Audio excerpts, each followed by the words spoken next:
Shalom Bapak Ibu yang saya kasih dalam Kristus.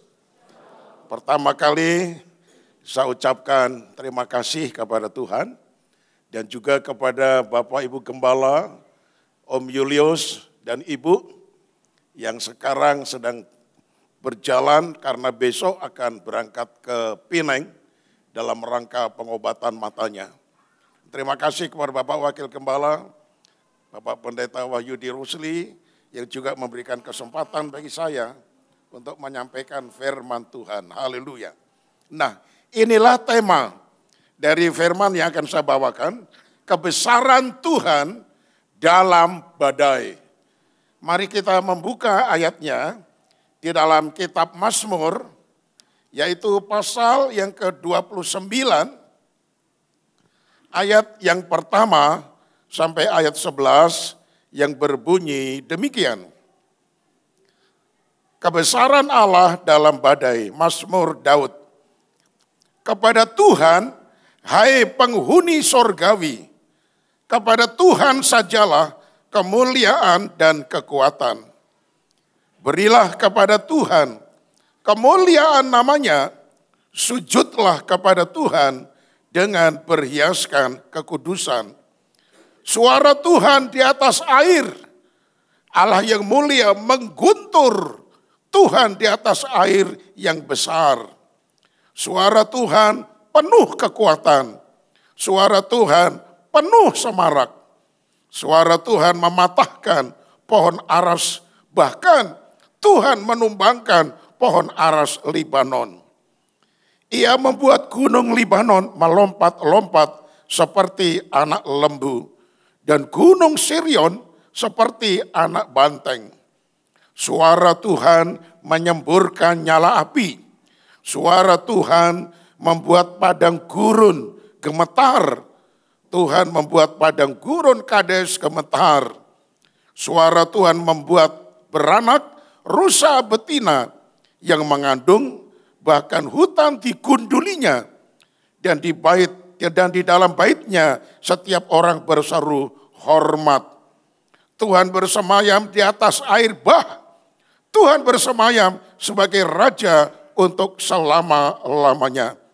Tuhan kiranya memberikan kekuatan kepada umatnya. Tuhan kiranya memberkati umatnya dengan sejahtera. Nah, saudaraku yang kekasih, tema daripada khotbah pada siang ini yaitu kebesaran Allah dalam badai. Nah, kita tentu mengerti badai itu apa. Kekuatan badai itu merupakan kekuatan yang luar biasa, saudara-saudara. Saya teringat ketika di Polonias terjadi tsunami, saudara-saudara. Maka saya dengan beberapa pengurus dari Badan Pengurus GBI Pusat mengunjungi yaitu Nias. Bersama-sama dengan beberapa pendeta dari Amerika memberikan bantuan kepada rakyat di sana. Yang saya lihat, saudara-saudara, itu ada kapal besar. Lumayan besarnya, saudara-saudara. Tetapi aneh, itu nangkring di atas rumah. Padahal dari pinggir laut itu, ya, dengan rumah itu kira-kira jaraknya ada 10 meter. Dan tingginya rumah itu kira-kira 30 meter. Dan rumah itu panjang sekali, seperti ruko panjang, bersambung-sambungan. Itu kapal tuh nangkring di atasnya. Saya tanya loh, itu gimana itu kok bisa begitu? Itu karena badai yang ribut, menimbulkan ombak, tsunami, wuss! Kapal besar itu bisa dilempar di atas bangunan. Aneh bin ajaib. Itulah kekuatan dari daya alam, saudara-saudara. Kekuatan badai luar biasa. Tetapi tolong ditayangkan ayat 10. Betapapun besar kekuatan badai, tetapi Tuhan Sang Pencipta lebih dari segalanya. Saya akan bacakan pada ayat 10. Dikatakan begini, Tuhan bersemayam di atas air bah. Tuhan bersemayam sebagai raja untuk selama-lamanya. Betapapun besar kekuatan badai, saudara-saudara, kekuatan topan, tetapi Tuhan Allah itu bersemayam di atas air bah. Sehingga air bah itu harus tunduk, menyerah dan taat kepada perintah daripada Tuhan. Ketika murid perahunya hampir tenggelam karena badai angin ribut yang mendadak datang, lalu Tuhan Yesus katakan, "Hai badai angin ribut, diamlah." Langsung diam seketika. Jadi saudaraku, Tuhan lebih besar daripada badai, bahkan dia menjadi raja di atas segala raja. Nah, apa arti badai di sini? Next, tolong ditayangkan yang pertama. Apa arti badai di sini secara rohani, saudara-saudara? Ketika saudara ditimpa dengan badai, maka badai itu menggambarkan adanya masalah yang cukup berat yang menimpa kehidupan saudara. Sampai saudara tidak mampu lagi mengatasinya. Badai itu menggambarkan tantangan yang besar. Badai itu juga menggambarkan adanya kesulitan. Menggambarkan jalan yang buntu. Ya, menggambarkan saudara-saudara sekali waktu bangkrut. Sudah tidak punya apa-apa. Lalu kepahitan hidup dan lain sebagainya. Itulah gambaran badai yang tiba-tiba menimpa saudara. Dan saudara tidak tahu apa yang saudara perbuat. Dan semua orang pasti mempunyai masalah dalam hidupnya, tetapi saudara tetap semangat. Saya suka dengan istilah masalah. Ya, tulisan masalah. Di dalam masalah itu, kalau diizinkan Tuhan terjadi, justru saudara akan menemukan emas, lalu akan berjumpa dengan Allah. Makanya masalah, ya. Di dalam masalah ada emasnya. Di dalam masalah ada Allah yang ingin berjumpa dengan engkau. Itu sebabnya ketika saudara menghadapi masalah, siap-siaplah saudara menemukan emas di dalamnya dan juga bisa bertemu dengan Allah. Yang percaya katakan amin. Jadi jangan lihat masalah, waduh berat ini masalah ini. Nah, jangan lihat masalahnya, tapi lihatlah emas dan Allah yang di dalam masalah itu. Kenapa? Karena Tuhan ikut bekerja sama mendatangkan kebajikan bagi orang yang mengasihi Tuhan. Yang setuju katakan amin. Next, saudara-saudara. Ya, coba kalau saudara buka dalam Mazmur pasal yang ke-29 tadi, saudara-saudara, ya, di situ ada kata atau kalimat yang diulang-ulang, dan perkataan yang mengatakan suara Tuhan itu diulang sampai 7 kali, ya. Misalnya dalam ayat ketiga suara Tuhan di atas air, ayat 4 suara Tuhan penuh kekuatan, ayat 5 suara Tuhan mematahkan pohon aras. Suara Tuhan, suara Tuhan, suara Tuhan, suara Tuhan. Itu diulang sampai 7 kali. Maksudnya apa, saudara-saudara? Maksudnya ketika saudara ditimpa oleh badai, yang tadi gambarannya masalah berat, tantangan yang besar, kemudian kesulitan, jalan buntu, kebangkrutan, kepahitan hidup. Sebetulnya itu adalah suara Tuhan. Jadi ketika saudara menghadapi badai angin ribut yang digambarkan sebagai masalah yang besar, jangan takut. Justru itu adalah suara Tuhan yang ingin berbicara langsung kepada saudara. Kenapa? Nah, ini masalahnya. Ketika saudara sebagai jemaat ditegur langsung oleh Tuhan lewat khotbah di belakang mimbar seperti ini, maka banyak orang yang tidak terlalu sadar. Banyak orang yang tidak merasa itu teguran untuk dirinya. Sehingga akan cuek. Emang gua pikirin. Nah, kalau suara Tuhan itu terus menimpa saudara. Tetapi saudara cuek, artinya tidak menaruh perhatian, terpaksa Allah datang lewat badai. Karena badai itu adalah suara Tuhan. Jadi pilih mana? Saudara ketika ditegur oleh firman Tuhan lewat khotbah gereja, langsung bertobat, langsung mengerti, langsung berubah, atau saudara cuek, tidak mau berubah. Emang gua pikirin, kata orang Jakarta. Lalu kemudian terpaksa Tuhan datang bersuara kepada saudara lewat badai angin ribut yang keras. Pilih mana? Ya pilih kita cukup mendengar firman langsung bertobat, tidak usah lewat badai. Mari kita lihat contoh, ya, yaitu pengalaman daripada seorang yang namanya Yunus. Ya, Yunus, kita lihat Yunus pasal 1 ayat 1 sampai dengan ayat yang keempat. Dikatakan demikian, ya. Datanglah firman Tuhan kepada Yunus bin Amittai, demikian. Bangunlah, pergilah ke Niniwe, kota yang besar itu, berserulah terhadap mereka, karena kejahatannya telah sampai kepadaku. Ayat 3, tetapi Yunus, dengar baik-baik, bersiap untuk melarikan diri ke Tarsis, jauh dari hadapan Tuhan. Ia pergi ke Yafo dan mendapat di sana sebuah kapal yang akan berangkat ke Tarsis. Ia membayar biaya perjalanannya, lalu naik kapal itu untuk berlayar bersama-sama dengan mereka ke Tarsis, jauh dari hadapan Tuhan. Ayat 4, tetapi Tuhan menurunkan angin ribut ke laut, lalu terjadilah badai besar. Terjadilah badai besar, sehingga kapal itu hampir-hampir terpukul hancur. Ini Yunus, hamba Allah. Tukang memberitakan firman supaya orang bertobat. Allah berbicara, Allah berfirman kepada Yunus.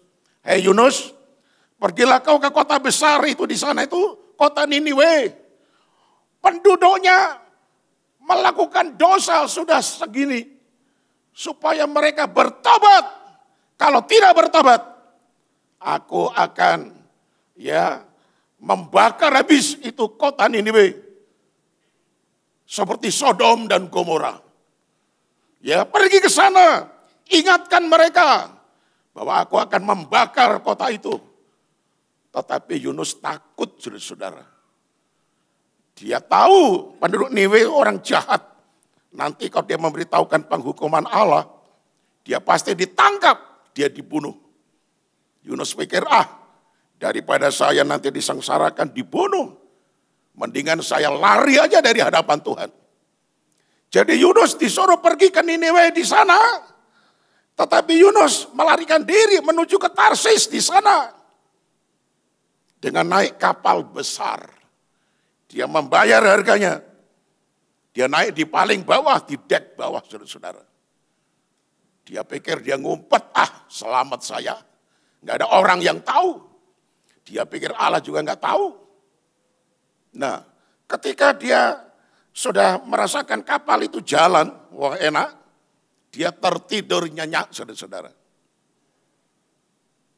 Tuhan mendatangkan angin ribut badai yang begitu besar sekali.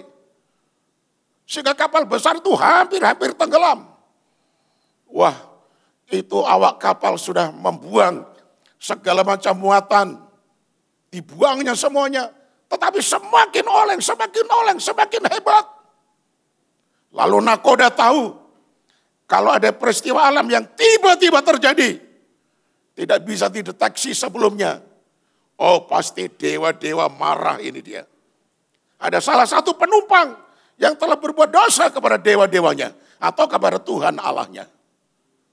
Siapa kira-kira yang berbuat itu? Lalu nakoda mulai periksa semua penumpang.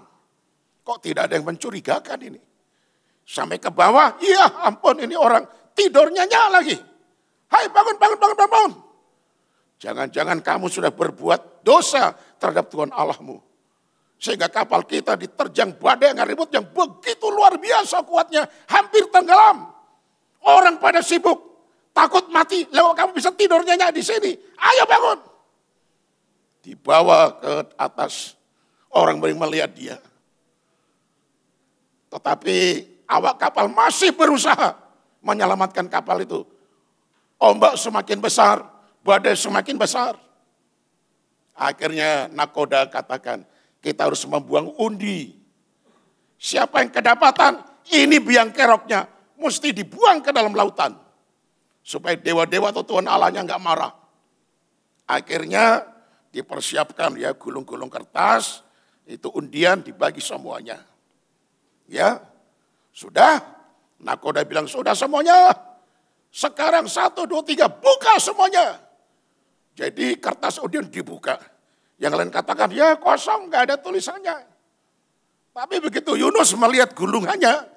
Ini saya pikir dalam bahasa Jakarta ya. Tulisannya begini. Elu biang keroknya. Wah Yunus kaget. Iya ya saya ya. Mestinya saya kan ke Niniwe. Lah kok saya pergi ke Tarsis. Akhirnya dia ngaku. Saya sudah berbuat dosa kepada Tuhan Allahku. Mestinya aku ke Tarsis. Tapi aku takut. Aku melarikan diri. Ya menuju ke tadinya mesti ke Niniwe. Aku takut. Aku pergi ke Tarsis sana. Jadi aku sudah berbuat dosa. Tidak melakukan apa yang Tuhan firmankan. Aku melarikan diri dari perintah Tuhan. Mestinya ke Niniwe. Tapi aku ke Tarsis. Makanya terjadilah badai yang besar. Lalu kamu harus diapakan ini supaya selamat kita? Lemparkan ke dalam laut. Akhirnya Yunus dilempar, belang masuk laut. Begitu dia tenggelam, aneh saudara. Badai angin ribut langsung berhenti seketika. Lautan menjadi tenang. Dan mereka bisa berlayar dengan sangat-sangat indahnya. Tetapi Yunus bagaimana? Lautan yang sangat dalam, saudara. Dia mulai tenggelam. Tetapi dengan kehendak Tuhan. Tuhan mengirimkan ikan yang sangat besar. Menelan akan dia. Masuk ke dalam perut ikan. Biasanya ikan di dalam perut kita, bukan? Tetapi Yunus di dalam perutnya ikan. Terbalik, saudara-saudara. Kita makan ikan dalam perut kita. Tapi Yunus justru dirinya di dalam perut ikan. Enak gak di dalam perut ikan? Wah ya gak enak. 3 hari 3 malam. Guru sekolah minggu mengatakan kepada anak sekolah minggu, Yunus ditelan oleh ikan paus. Padahal gak ditulis namanya ikan paus. Tapi namanya ikan yang paling besar ya ikan paus lah. Boleh juga lah saudara-saudara ya. Nah ikan paus itu di dalam lautan yang sangat dalam. Itu enggak diam-diam begini aja. Tapi gesitnya bukan 3 hari 3 malam dalam perut ikan dibanting-banting kiri kanan. Enggak ada makanan. Enggak ada minuman. Tapi walau dibanting-banting begini. Di dalam perut ikan itu. Yunus masih bisa berdoa. Memohon ampun kepada Tuhan. Di tengah-tengah badai itu. Di mana dia ditenggelamkan di lautan, dia dimakan oleh ikan, pada akhirnya dia bisa berdoa di sana. Dia minta ampun, dia bertobat di hadapan Tuhan. 3 hari 3 malam di dalam perut ikan. Akhirnya Tuhan perintahkan ikan yang besar itu, muntahkan dia. Lu ikan aja nurut sama Tuhan. Langsung, sampai ke dekat pantai, Yunus dibanting keluar dari mulutnya. Dia di atas pasir, saudara-saudara. Akhirnya dia menuju kemana? Ke Niniwe, jalan kaki.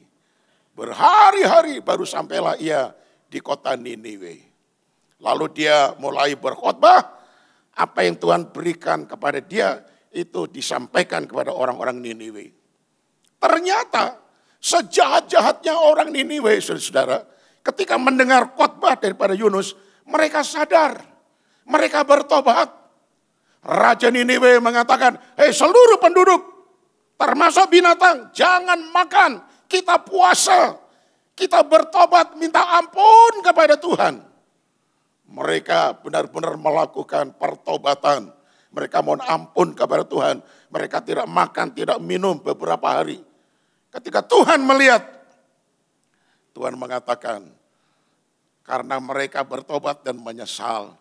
Aku tidak jadi menghukum kota Niniwe. Tidak jadi membakar Niniwe seperti Sodom dan Gomora. Tuhan ampuni mereka. Nah, ketika Tuhan ampuni mereka, Yunus yang marah. Tuhan, itu sebabnya saya lari dari hadapanmu. Kenapa? Karena saya tahu Engkau itu pengasih, penyayang. Engkau pasti tidak akan membakar, tetapi Engkau akan mengampuni. Ternyata benar. Udah setengah mati saya kesini. Oh, Tuhan gak jadi menghukum lagi. Nah, saudara lihat, itulah Yunus. Jadi saudaraku, ketika kita disuruh oleh Tuhan untuk melakukan sesuatu, atau ketika kita ditegur oleh Tuhan, karena kita sudah berbuat dosa, berbuat salah di hadapan Tuhan, langsunglah bertobat. Langsunglah sadar. Sebab kalau tidak, Tuhan terpaksa berkhotbah saudara lewat badai. Itu tidak enak saudara-saudara. Yunus dalam perut ikan 3 hari 3 malam emang enak. Ya, itu dia saudara-saudara. Saya teringat salah satu jemaat yang saya layani. Dia punya toko bangunan besar saudara-saudara. Tapi saya lihat, wah ini kira-kira 3 bulan udah gak ke gereja dia. Saya telepon, cuma iya aja. Tapi gak datang gereja juga. Saya telepon, ya aja, gak datang gereja. Akhirnya saya datang ke rumahnya. Pak, Bapak tadinya setia ke gereja. Makanya dari toko kecil sekarang menjadi toko besar. Karena Tuhan memberkati Bapak. Mestinya ketika toko besar semakin rajin ke gereja. Saya hitungin sudah 3 bulan Bapak gak kelihatan di gereja. Saya kasih nasihat dengan firman, bola-balik. Bapak enggak juga pergi ke gereja. Nah saudara, itu nasihat saya disepelekan oleh dia. Apa yang terjadi? Ketika pada suatu hari Minggu selesai kebaktian, saya selesai kebaktian ada di belakang, salam-salaman dengan jemaat. Ini sebelum COVID ya, salam-salaman sama jemaat.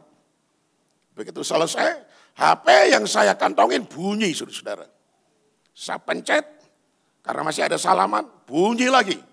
Saya pencet, salaman lagi, bunyi lagi. Akhirnya saya angkat, halo siapa dia?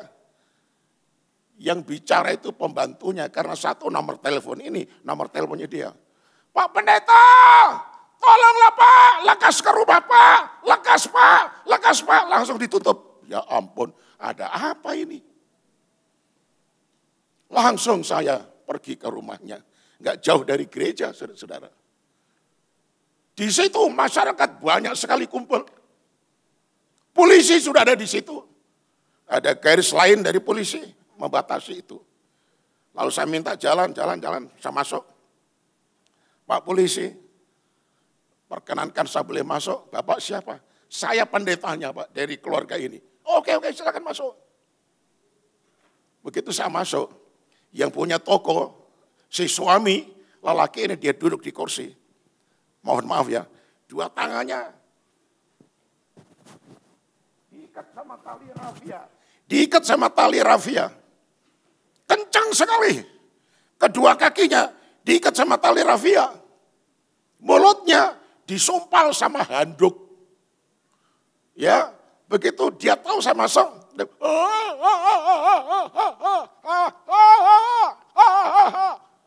Polisi bilang, Bapak disuruh ke atas. Akhirnya saya naik ke atas. Istrinya juga sama. 2 tangannya diikat. 2 kaki diikat. Mulutnya disumpal.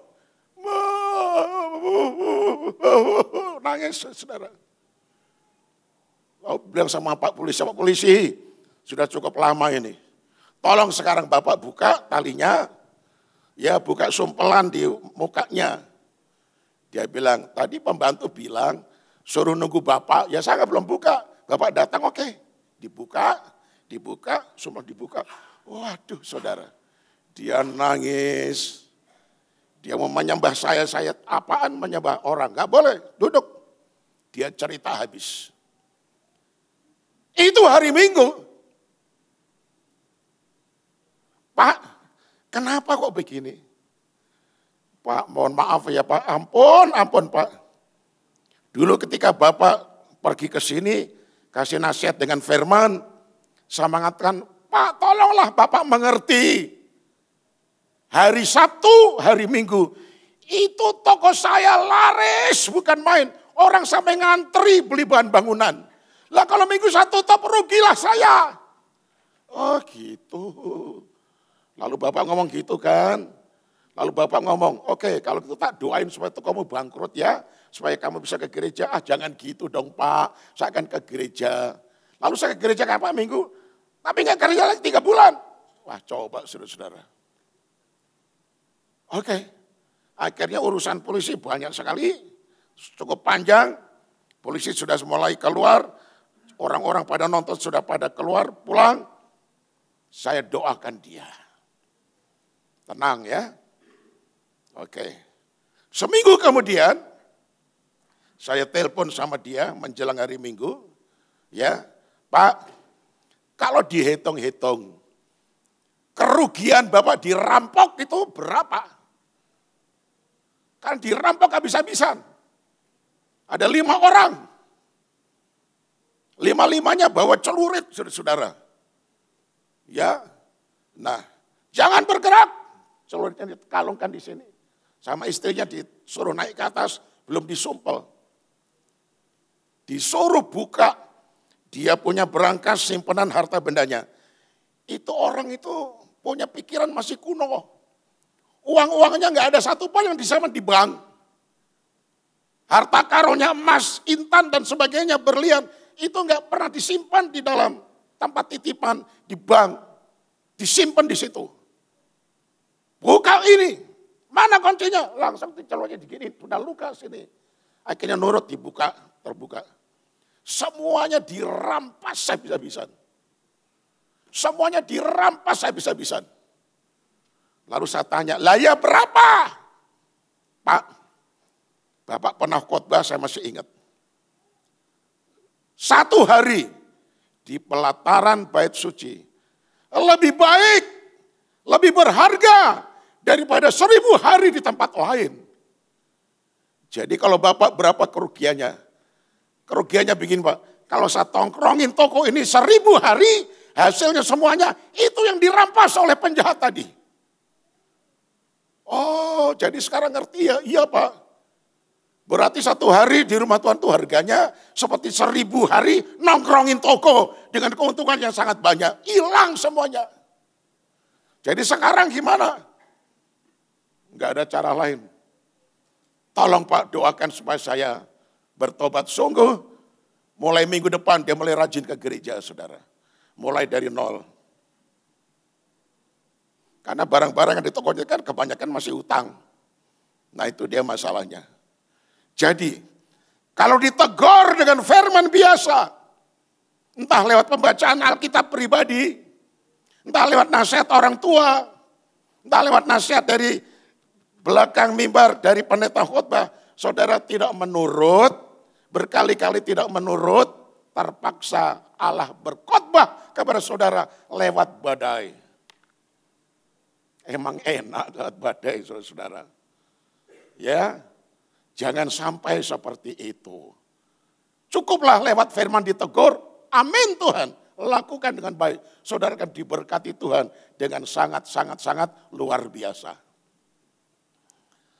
Next. Jadi badai itu adalah suara Tuhan. Nah, dalam Mazmur 29 ayat 1-11 ada kata yang diulang sampai 18 kali. Yaitu T-U-H-A-N dengan huruf besar-besar semuanya. Tuhan. Kalau nggak percaya, hitung sendiri. Ya. Kata Tuhan dalam Mazmur 29 ternyata ada 18 kali.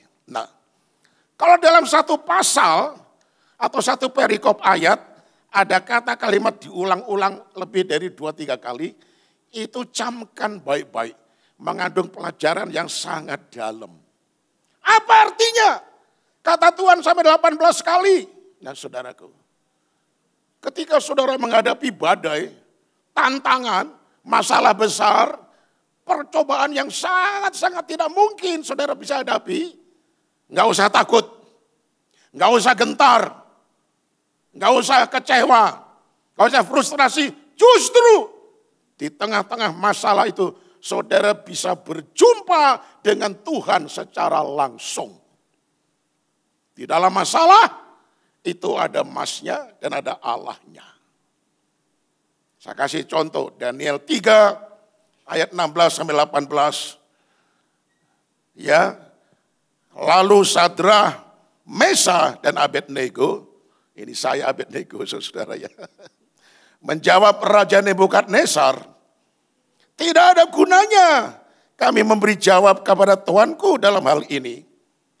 Jika Allah kami yang kami puja sanggup melepaskan kami, maka ia akan melepaskan kami dari perapian yang menyala-nyala itu dan dari dalam tanganmu ya Raja. Terus, tetapi seandainya tidak, hendaklah Tuanku mengetahui ya Raja, bahwa kami tidak akan memuja dewa Tuanku dan tidak akan menyembah patung emas yang Tuanku dirikan itu.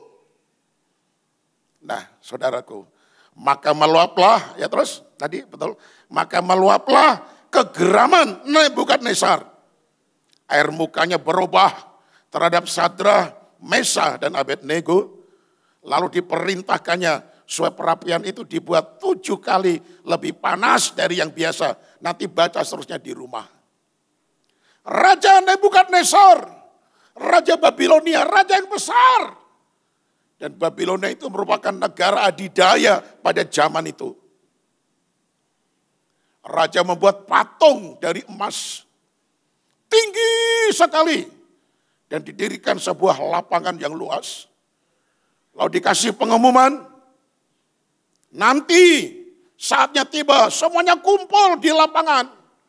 Dalam pentahbisan patung yang raja buat sebagai dewa daripada negara Babilonia.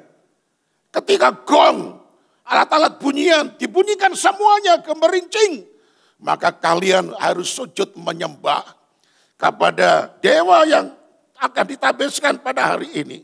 Sampai jidat, sampai ke tanah. Rakyat kumpul semuanya.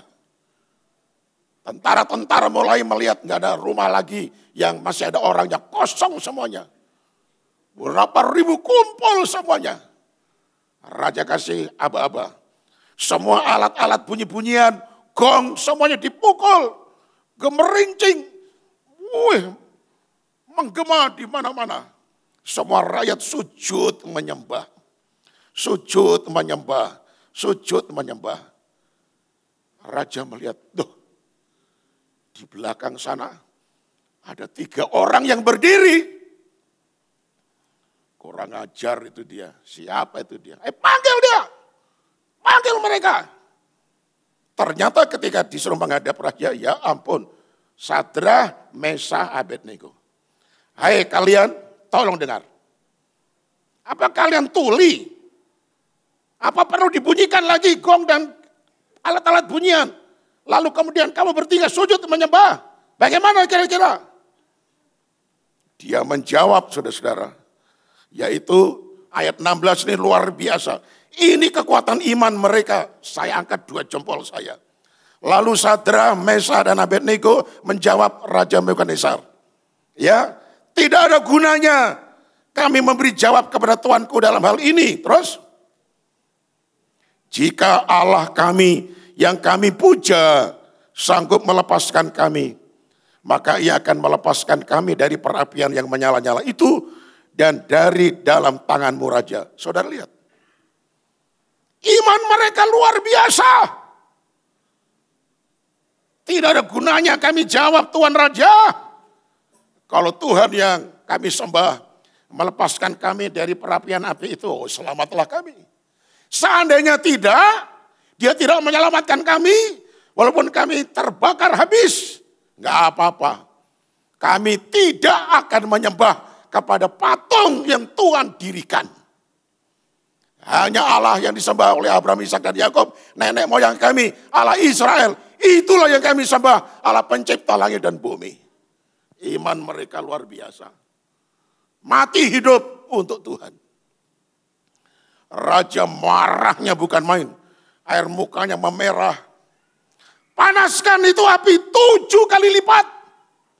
Enggak tahu caranya gimana ya. Kalau listrik cuma diputar, volumenya diperbesar. Zaman itu belum ada listrik. Mungkin kayunya ditambah kali ya. Panaskan 7 kali lipat. Lalu raja udah mempersiapkan algojo yang kuat. 3 algojo maju. Ikat itu Sadra, Mesah, Abednego. 1 orang 1 algojo. Diikat betul-betul saudara-saudara. Lalu dibawa masuk ke tempat perapian saudara-saudara. Dilempar, jelas. Sedemikian panasnya sampai algojo melempar itu langsung mati gosong. Sedemikian panasnya, belum masuk di api, baru deket-deket langsung mati gosong. Apalagi yang dilempar ke dalam langsung jadi abu gosok. No. Raja melihat, loh. Yang dilempar ada 3. Lah kok ada 4 orang. Orang yang keempat itu wajahnya bernyala-nyala lebih terang daripada nyala api. Siapa itu kira-kira? Wah, nggak salah lagi. Itu pasti Tuhan yang disembah oleh Sadra, Mesah, dan Abednego. Mereka jalan-jalan di tengah-tengah api. Begitu dilempar brek, langsung talinya terurai. Mereka jalan-jalan, menikmati api. Wah, saudara-saudara. Akhirnya Nebukadnezar dengan suaranya, Sadra, Mesah, Abednego, keluarlah kalian. Mereka bertiga keluar. Raja mencium. Tidak ada bau angus di rambutnya. Raja mencium bajunya. Enggak ada bau angus. Waduh saudaraku. Langsung raja mengatakan kepada rakyat. Luar biasa. Allah yang disembah oleh Sadra, Mesah, dan Abednego.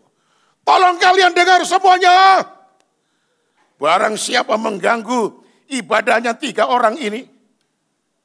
Dan melecehkan Tuhan Allahnya. Maka aku akan potong-potong ya lehermu dan rumahmu. Aku akan bakar habis. Hormati mereka bertiga. Dan sanjunglah kepada Allahnya.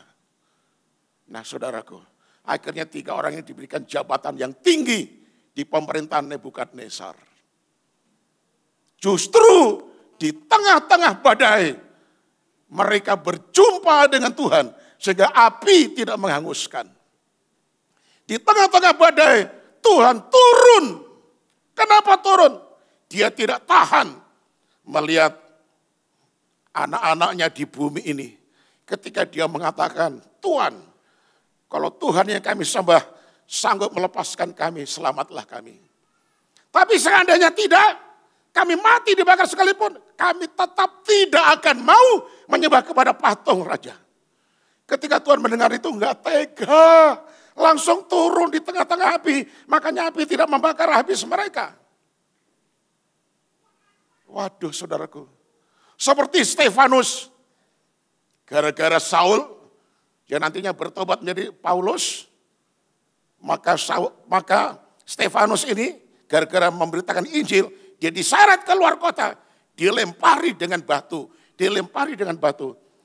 Tapi Stefanus berdoa kepada Tuhan, jangan timpahkan kesalahan kepada mereka ya Tuhan. Stefanus melihat langit terbuka. Lalu dia melihat Yesus berdiri di sebelah kanan Allah Bapa di surga. Yang kita baca dalam Alkitab adalah Yesus duduk di sebelah kanan Allah Bapa di surga. Tapi Stefanus melihat Yesus berdiri ya di sebelah kanan Allah Bapa di surga. Kenapa? Dia tidak tega ketika melihat hambanya. Stefanus dilempari dengan batu. Masa bawa batu besar-besar, ada yang bulat, ada yang runcing. Dilempar, bak. Wih, mukanya sudah enggak karuan modelnya. Tapi dia tetap, Tuhan, jangan timpakan dosa atas mereka. Kuserahkan rohku padamu. Tuhan tidak langsung, yang tadinya duduk begini, langsung berdiri, saudara-saudara. Enggak tahan. Berdiri dengan apa? Memberikan kekuatan iman kepada ini Stefanus. Sehingga dia menyerahkan nyawanya kepada Tuhan. Langsung Tuhan ambil nyawanya. Mati.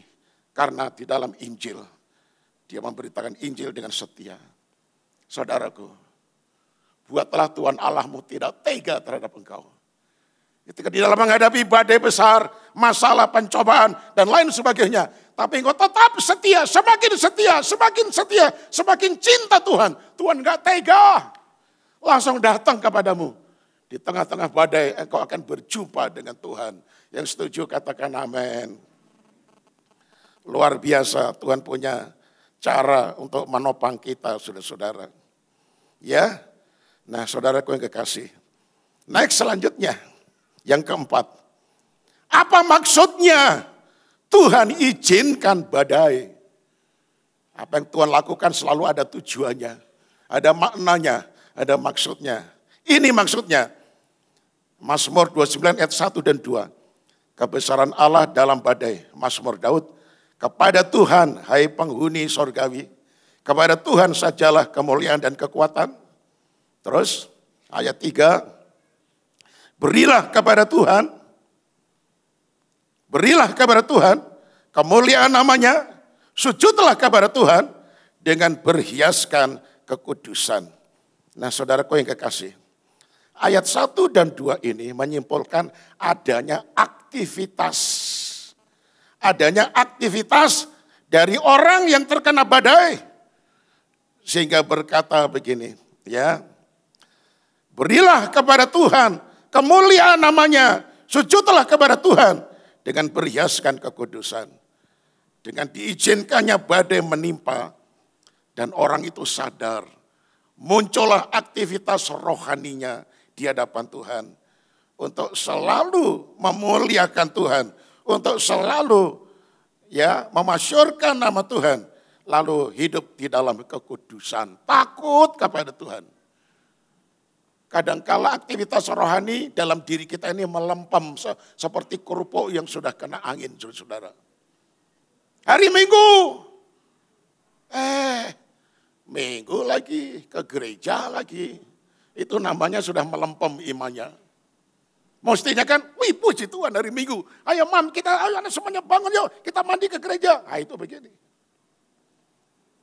Begitu badai datang, baru sadar. Mulai aktivitas rohaninya muncul lagi, doanya muncul lagi, puasanya muncul lagi, kerajinannya muncul lagi, imannya muncul lagi. Nah itu namanya aktivitas rohani muncul lagi. Kenapa? Karena badai. Lalu selanjutnya ayat yang ke-10 dan 11.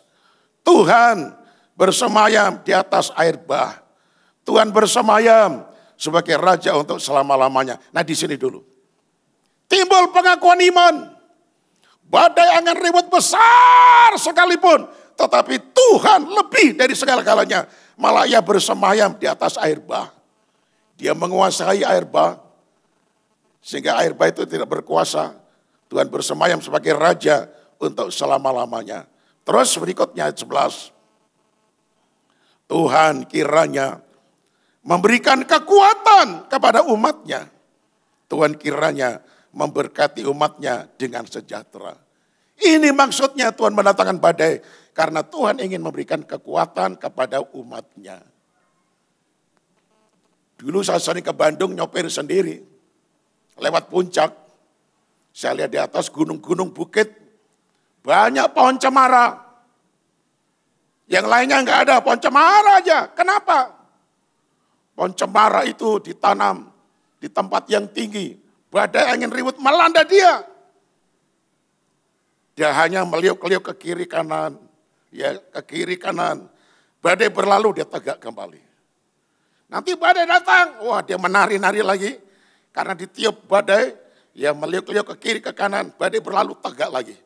Makanya akarnya menancap semakin dalam. Menancap semakin dalam. Menancap semakin dalam. Ke dalam tanah. Mencari air sumber makanan. Dan dialirkan kepada batang dan carang-carangnya. Sehingga akhirnya pohon itu menjadi kuat. Lewat badai ini, Tuhan ingin memberikan kekuatan rohani kepada setiap saudara. Sehingga ditimpa badai, nggak mempan badai itu. Malah saudara semakin setia ikut Tuhan. Seperti Ayub, ditimpa badai begitu kuat. Tetapi akhirnya Ayub diberkati malah 2 kali lipat. Nah saudaraku, Tuhan kiranya memberkati umatnya. Diberkati berkali-kali lipat. Ayub diberkati 2 kali lipat. Karena kesetiaannya di tengah-tengah badai dan angin ribut. Itu sebabnya saudaraku, sekali lagi Tuhan bersemayam di atas badai. Ya, menunjukkan kebesaran Tuhan di dalam badai.